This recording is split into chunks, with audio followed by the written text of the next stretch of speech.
আসসালামু আলাইকুম। 1973 সালে 5022 হেক্টর 5022 হেক্টর আমি আবার বলি 1973 সালে 5022 হেক্টর জমি নিয়ে পৃথিবীর অন্যান্য উদ্যানের মতো অন্যান্য উদ্যানের বৈশিষ্ট্যমণ্ডিত বাংলাদেশের একটি জাতীয় উদ্যান ভাওয়াল জাতীয় উদ্যান। এখন আমি যেখানে দাঁড়িয়ে আছি সেটি হচ্ছে ভাওয়াল জাতীয় উদ্যান। একটি টাওয়ার দেখছেন, এই টাওয়ারের একদম উপরে উঠব, আপনারা আসেন। ভাওয়াল জাতীয় উদ্যানে প্রায় 220 প্রজাতির বিভিন্ন গাছপালা রয়েছে। আমি পুরো এলাকাটি আপনাদের ঘুরিয়ে ঘুরিয়ে দেখাবো। যেমনটি বলছিলাম, প্রায় 220 প্রজাতির বিভিন্ন গাছ এখানে রয়েছে। ভাওয়াল জাতীয় উদ্যানের অন্যতম যে গাছ পাওয়া যায় বা বৃক্ষ উদ্ভিদ সেটি হচ্ছে শাল। এখানে ম্যাক্সিমাম শাল গাছ রয়েছে। আপনারা একটু ওভারভিউটা দেখেন, পুরো এরিয়াটা ক্যামেরাম্যান একটু ভালোভাবে দেখেন। পুরো এলাকাটা আমি আপনাদের দেখাচ্ছি শুধু সবুজে ঘেরা, বিস্তৃত, চোখের শেষ দৃষ্টিসীমা পর্যন্ত শুধু গাছ আর গাছ গাছ। অনেক ভাইরা এখানে এসেছেন। একটু এই সাইডে একটু দেখেন, ওনারা কিন্তু আসলে মাদ্রাসার স্টুডেন্ট আমার যতটুকু মনে হচ্ছে। তারা ঘুরতে এসেছে ভাওয়াল জাতীয় উদ্যানে। আরেকটি কথা আমি আপনাদের বলে রাখি, ভাওয়াল জাতীয় উদ্যান শুধু বাংলাদেশের সৌন্দর্যের অপরূপ সাফল্যমণ্ডিত একটি অঞ্চল বা এলাকা নয়, এটি একেবারে সরকারিভাবে প্রতিষ্ঠা করা হয়েছিল। যেমনটি আমি বলছিলাম, 1973 সালে পৃথিবীর যতগুলো জাতীয় উদ্যান রয়েছে সেই আদলে, সেই বৈশিষ্ট্যেই কিন্তু বেসিক্যালি এই উদ্যানটি তৈরি করা হয়ে থাকে। আসুন আমরা পুরোটা ঘুরে ঘুরে দেখব এবং এর সৌন্দর্য উপভোগ করব। এখানে কি কি পাওয়া যায় সবই আপনাদের আমি জানাবো, সঙ্গেই থাকুন।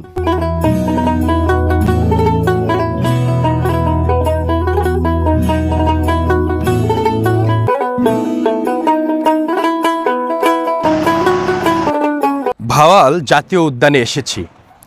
এই উদ্যানের আরেকটি স্পেশাল ক্রাইটেরিয়া রয়েছে, একটা বৈশিষ্ট্য রয়েছে। সেই বৈশিষ্ট্যটা হচ্ছে প্রায় 104 প্রজাতির, আমি আবার বলছি প্রায় 104 প্রজাতির বিভিন্ন ঔষধি গাছ এই উদ্যানে কিন্তু পাওয়া যায় রয়েছে 220। আর সবচেয়ে বড় ব্যাপার, এই উদ্যানে কিন্তু আপনারা খুব সহজেই আসতে পারবেন।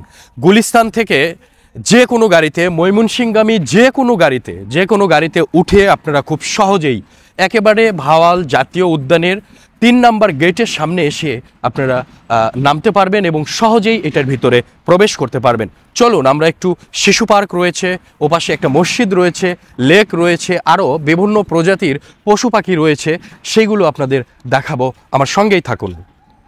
সারি সারি গাছের ফাঁকে নজর কাড়া দৃশ্য অনুভব করা যায় জাতীয় উদ্যানে। রয়েছে অসংখ্য প্রজাতির গাছ। এখানে রয়েছে শিশু পার্ক। এই যে দেখেন, শিশুদের খেলার জন্য আলাদা একটা পার্ক তৈরি করা হয়েছে। বিকেলবেলা যদি আপনি আপনার পরিজন নিয়ে এই জাতীয় উদ্যানে আসেন, তাহলে আপনার বাচ্চার মেধা এবং মননশীলতার বিকাশে একটি অন্যতম ভূমিকা হবে বলে আমি মনে করি। চলুন আমরা আরও সামনের দিকে যাই। আরেকটি মজার ব্যাপার হলো, এই যে আমি পথ হাঁটছি, দেখেন দুপাশে কিন্তু শাল গাছে ভরপুর। তার মাঝখান দিয়ে সরু এই পথটুকু কিন্তু চলে গিয়েছে এই উদ্যানের এপাশ থেকে ওপাশ পর্যন্ত।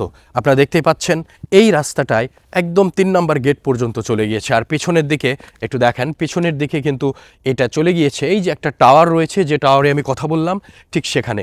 এখানকার পরিবেশ, বিশেষ করে এখানকার যে অক্সিজেন নেওয়ার, প্রশান্তি ভরে আপনি অক্সিজেন নিতে পারবেন। এখানের এত নির্জন পরিবেশ রয়েছে, বিভিন্ন প্রকার সরীসৃপ মানে সাপ, তারপরে পাখি, সেগুলো কিন্তু আমার চোখে এখনও পড়েনি। মনে হয় এগুলো প্রায় বিলুপ্ত প্রায় হয়ে গেছে, নতুন করে কোনো কিছু।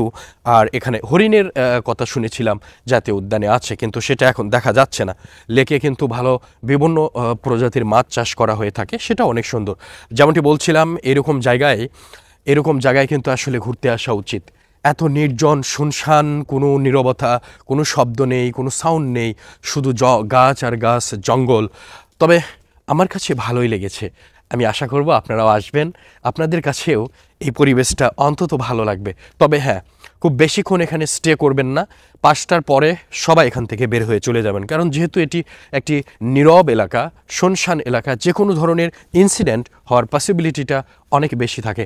ধন্যবাদ সকলকে, ভালো থাকবেন, সুস্থ থাকবেন। আসসালামু আলাইকুম।